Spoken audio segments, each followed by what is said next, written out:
CM योगी ने मिर्जापुर की जनता को बड़ी सौगात दी है। जिले के लिए सीएम ने 765 करोड़ की 127 विकास परियोजनाओं का लोकार्पण और शिलान्यास किया।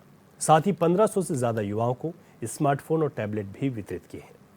कार्यक्रम को संबोधित करते हुए सीएम योगी ने विपक्षों पर भी हमला बोला। योगी ने कहा कि आज से 10 साल पहले मिर्जापुर को योजनाओं का लाभ नहीं मिलता था। पहले यहाँ गुंडा राज और माफिया राज हावी था, लेकिन अब आपने बदलते हुए मिर्जापुर को देखा है। विधानसभा मछुआ को जनपद मिर्जापुर को 19.23 करोड़ रुपए। 10 वर्ष पहले मिर्जापुर जनपद की क्या स्थिति थी? इस जनपद में कनेक्टिविटी का अभाव था, गरीबों को योजनाओं का लाभ नहीं मिल पाता था। मां विंध्यवासिनी धाम के पवित्र मंदिर और त्रिकोण के रूप में विख्यात इस पवित्र शक्तिपीठों की क्या स्थिति रहा करती थी, यहां की सड़कों के क्या हालात थे और किस प्रकार से यहां गुंडा राज और माफिया राज हावी था, यह किसी से छुपा हुआ नहीं है। बहनों और भाइयों, आपने पिछले 10 वर्ष में बदलते हुए भारत को देखा है, बदलते हुए उत्तर प्रदेश को पिछले 7.5 वर्ष के अंदर देखा है, बदलते हुए मिर्जापुर को भी आपने महसूस किया होगा, इसका एहसास किया होगा। आज मैं भी गौरव की अनुभूति करता हूं, अब हमारा मिर्जापुर जनपद भी किसी के सामने हाथ नहीं फैलाएगा, क्योंकि मिर्जापुर के पास यहां की पहचान मां विंध्यवासिनी का पावन धाम आज भव्य और दिव्य रूप ले चुका है और पूरे देश और दुनिया के श्रद्धालुओं को अपनी ओर आकर्षित कर रहा है। आज आप देख रहे होंगे, कभी मां विंध्यवासिनी के धाम में आज से 5 वर्ष पहले जाते थे, क्या कंजेशन था, कितना संकरी गलियां थी, भय लगता था कि पता नहीं नवरात्रि के दौरान क्या होगा। लेकिन इस बार जब शारदीय नवरात्रि में जो 3 अक्टूबर से प्रारंभ होने जा रहा है, जब आप जाएंगे तो आपको एक भव्य और दिव्य धाम के दर्शन होते हुए दिखाई देंगे और आप भी महसूस करेंगे कि वाह, अगर यही काम पिछली सरकारें भी करती तो यह जन आस्था को सम्मान मिलता। बहनों और भाइयों, अब हमारा मिर्जापुर जनपद भी कह सकता है कि हमारे पास भी अपना एक मेडिकल कॉलेज है। मेडिकल कॉलेज नहीं तो बीएचयू था वाराणसी में और प्रयागराज में था मेडिकल कॉलेज, ये बीच में कुछ भी नहीं था। आज तो आपके पास यहां मेडिकल कॉलेज प्राप्त हो गया है, मेडिकल कॉलेज प्रारंभ भी हो चुका है, मेडिकल कॉलेज में स्वास्थ्य की सुविधाएं भी मिलनी प्रारंभ हो चुकी हैं। मेडिकल कॉलेज के बाद फिर यहां की माननीय सांसद और माननीय विधायकों ने मुझसे कहा कि नहीं, यहां के लिए अब मां विंध्यवासिनी के धाम में एक विश्वविद्यालय भी होना चाहिए। बहनों और भाइयों, आज आपका विश्वविद्यालय भी बनने जा रहा है। बहुत शीघ्र अगले सत्र में हम लोग यहां पर पाठ्यक्रम भी प्रारंभ करवाएंगे। विश्वविद्यालय के कार्यक्रम को हम लोगों ने आगे बढ़ा दिया है, निर्माण कार्य प्रारंभ होने जा रहा है। एक भव्य विश्वविद्यालय मां विंध्यवासिनी के नाम पर आपके जिले को प्राप्त होने वाला हो गया है। बहनों और भाइयों, आज 4 लेन की कनेक्टिविटी के साथ यह जनपद जुड़ा हुआ है। यहां पर इसकी एक नई पहचान बनी है। याद करिए, प्रधानमंत्री मोदी जी आए थे, बाण सागर परियोजना का लोकार्पण किया था और उस समय उन्होंने कहा था, बाण सागर परियोजना से किसानों के लिए यह लाभदायी होगा। 2.5 लाख हेक्टेयर भूमि को इससे सिंचाई की सुविधा प्राप्त होगी। लेकिन हमारे सामने चुनौती थी, बिंद क्षेत्र में पेयजल का संकट कैसे दूर होगा।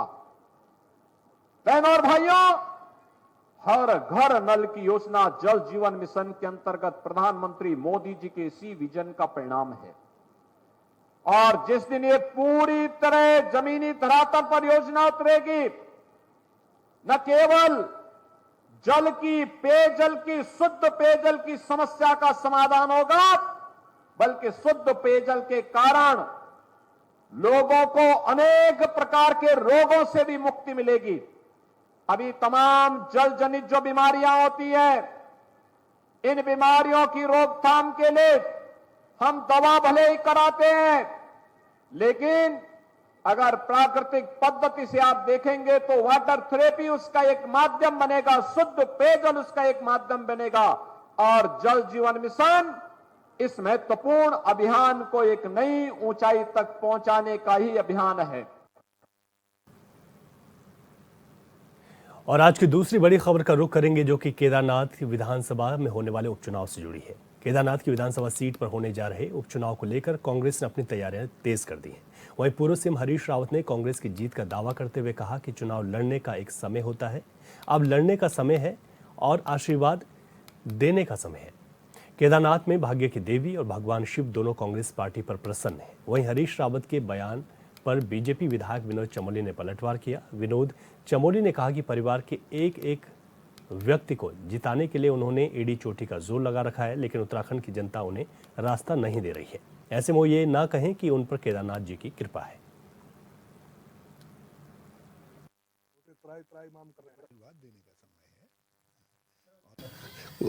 अब चुनाव लड़ने का एक समय होता है, और उसके बाद अब लड़ाने का समय है, आशीर्वाद देने का समय है।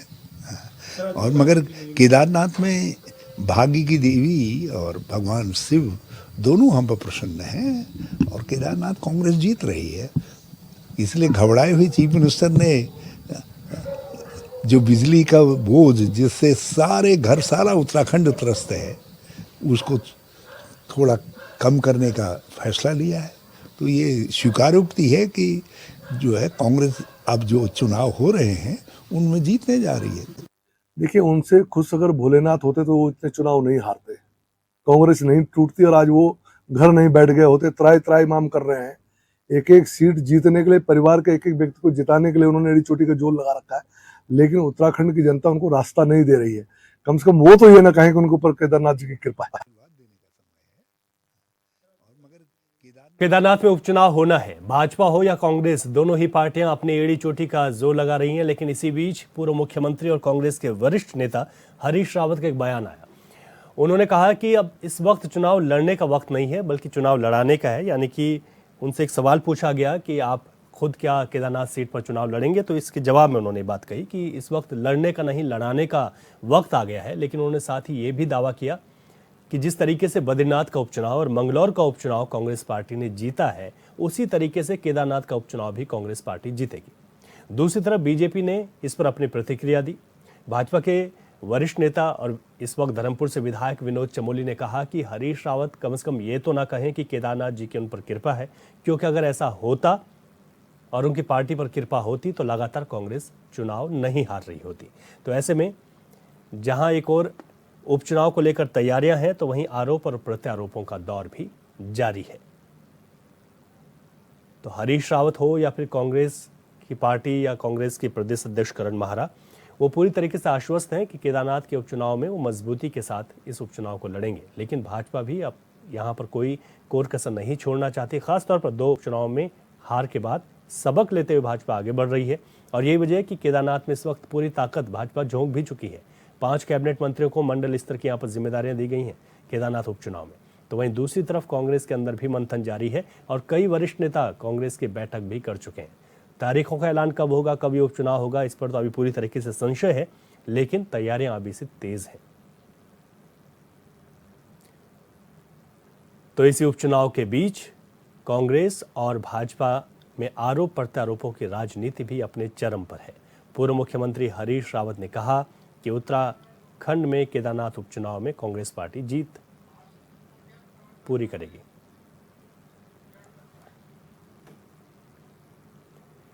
इसी खबर पर पॉलिटिकल रिएक्शन लेते हैं। आशीष नौटियाल हैं, कांग्रेस के प्रवक्ता, फोन लाइन पर हमारे साथ। आशीष जी, आपका स्वागत है HNN पर। और केदारनाथ के उपचुनाव को लेकर जिस तरीके से हरीश रावत जी का बयान सामने आया है, लेकिन एक पलटवार भी इस पर भाजपा कर रही है। भाजपा कह रही है कि कोई कृपा नहीं है आप लोगों पर, अगर होती तो लगातार हार नहीं होती।